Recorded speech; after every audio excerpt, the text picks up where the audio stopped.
So what are you having for Christmas dinner? So honestly, I'm not going to have anything fancy because I'm here by myself.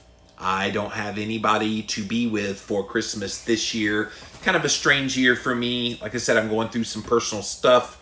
I've been talking about that quite a bit this year. And so I'm by myself here at Christmas. I will likely have some kind of a meat, probably a steak or something, just to kind of chill. That's what I did on Thanksgiving, by the way.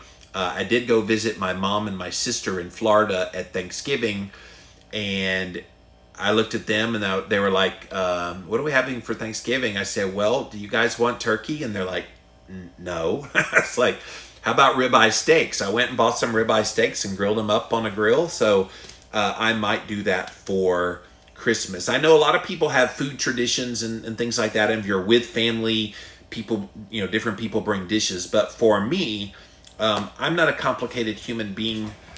Give me a steak and I'm completely happy. But thank you for that question. Next question. What is your best advice for someone who knows low-carb keto would benefit, but they can't stay consistent? I think those people need a coach or need an accountability partner. Because if you know about low carb and you know about keto and you've got all the knowledge to do it, it sounds like what you need is someone who can keep you to it.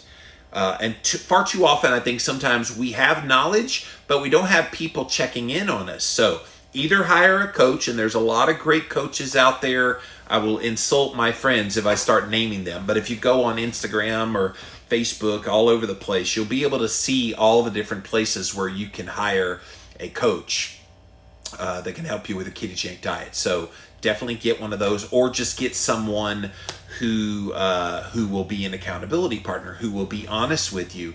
Maybe someone that's a seasoned veteran of low-carb keto, and see if they'll just check in on you every once in a while. So that's the best way I know to get people to stay consistent, is give them accountability. Thank you for that question.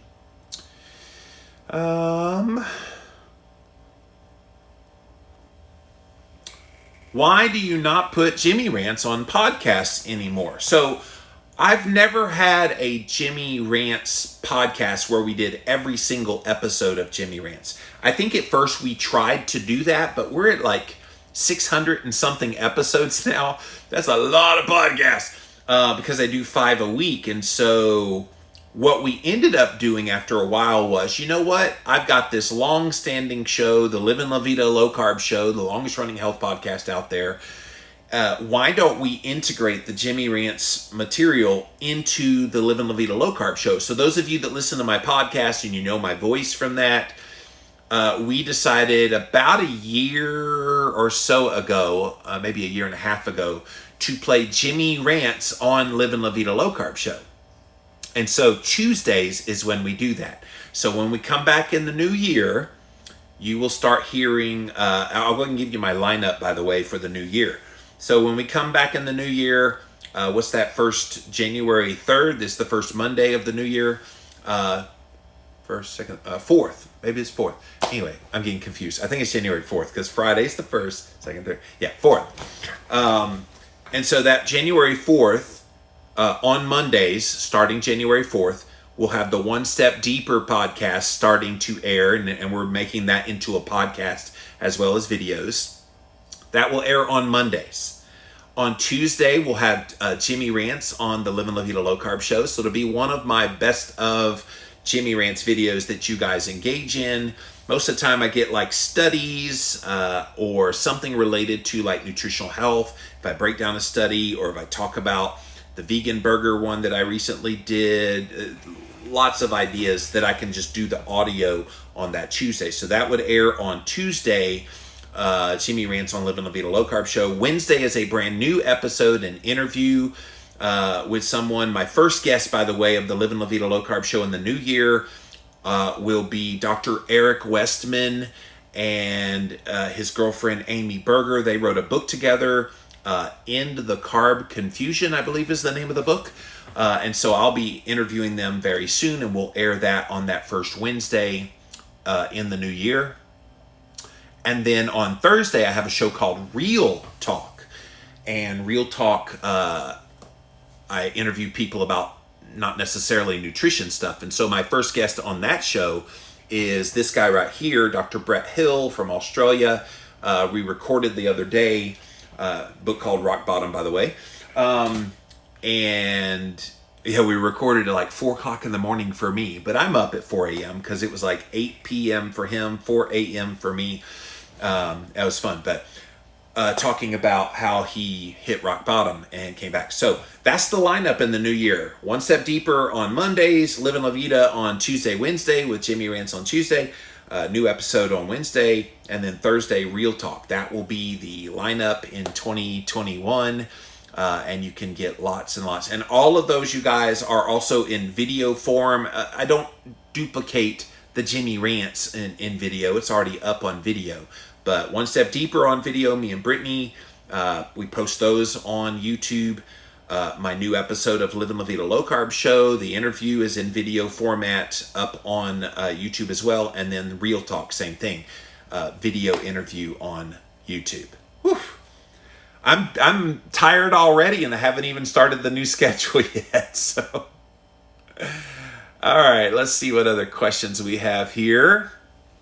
What are your favorite holiday traditions? I know people like to have traditions, and I think it's great, especially if you have kids and you have a family unit where you do specific things. I know some families do the whole get one gift and then exchange it with that one person with the whole Secret Santa, and you draw names and all that.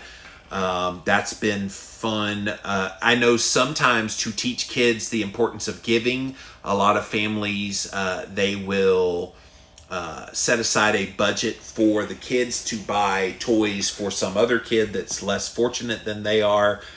Those are all really cool things, but I've never had anything like that as far as traditions. And unfortunately, I don't have that tradition now. I know that's kind of sacrilege to say on Christmas Eve, but I have no Christmas traditions. Maybe someday I will create some, but for now, my Christmas tradition is celebrate that it's the birth of our Lord and Savior Jesus Christ and honor that and what it means in my life. And beyond that, there's really no Christmas tradition per se. But thank you for that. Couple more, you guys. What are your strategies or tools for staying organized with all of your creative ideas? Yeah, I love this, by the way, because I am a very creative person. And I have lots of ideas. Guys, if you only knew the half of the ideas that I don't use, the brain never stops. And literally, I get excited when I'm talking to somebody, and anybody that asks for my opinion about building a brand or doing a podcast or something new in that realm. I always get just as excited as them, and I'll start running with it. My brain just kind of goes. And so for me, the strategy or tools for staying organized with it, I have a natural ability in my head to just do that. I know people, they love to plan, they get the planners and they write everything out and it's all just organized, and that just hurts. Ow, no. But I understand the value of that for some people and certain personalities, but for me, I'm so motivated. I feel like I'm drinking from a water hose, a fire hose, almost all the time, because I have so many ideas and so many things I want to get done that as they come to me, like right now, I'm thinking in my head, I've got a whole bunch of book ideas I would love to write about. And I've got like a little chapter in this book over here, another chapter in this book over here, got a podcast idea over here. Oh, we could do another venture over here. I'm just one of those people that I have so many things swirling around in the head all the time that I don't have to write things down. I don't have to come up with any kind of strategy for assessing that. It's just there literally all the time. So part of my challenge is turning it off and turning it off. So I went away for 5 weeks starting November 1st, And the reason I only was away 5 weeks and not the whole months of November and December like I planned was I was going crazy. I have all these ideas swirling. And people are like, well, just write them all down. I'm like, I would have volumes of things I'm writing down.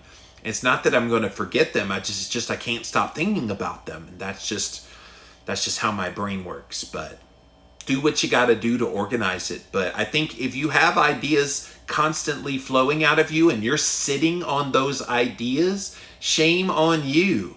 Those ideas are in your head and you're ruminating on them because they're important.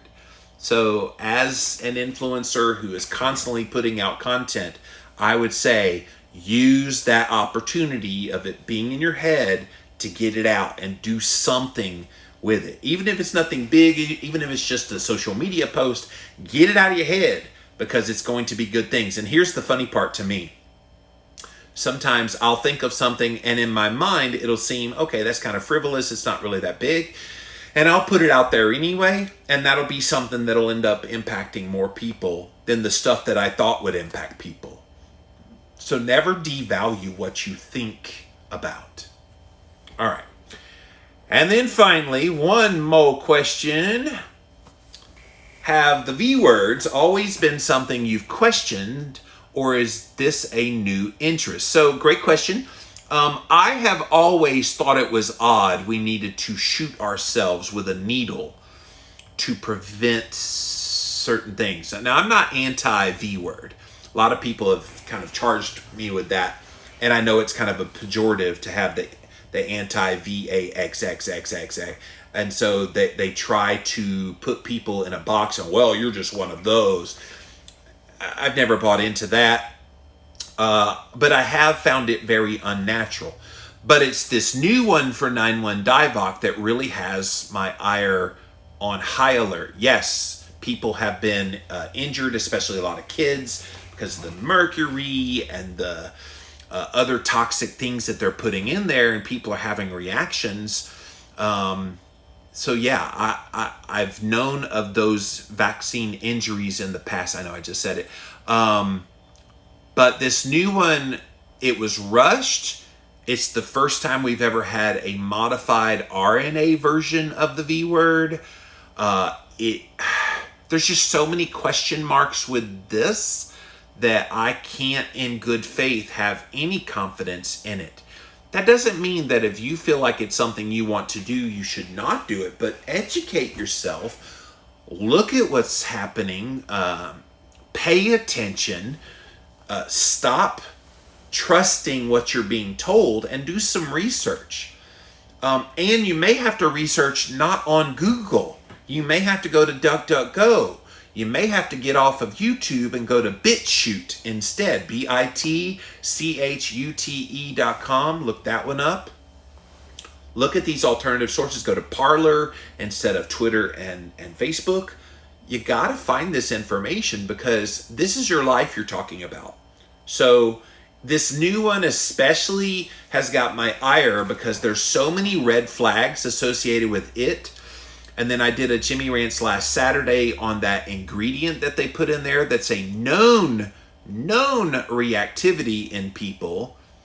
And in fact, that poor girl who passed out in Chattanooga, Tennessee, they suspect it was that very ingredient that caused her to have that reaction. And so many things that have my ire about this 9-1 Divock V word. But yeah, to answer your question, in general, yes, I have questioned V words in the past because I don't think they're the be-all, end-all, and they're neglecting the host. This is what's pissed me off about the whole conversation about the V word is we're not talking about the host.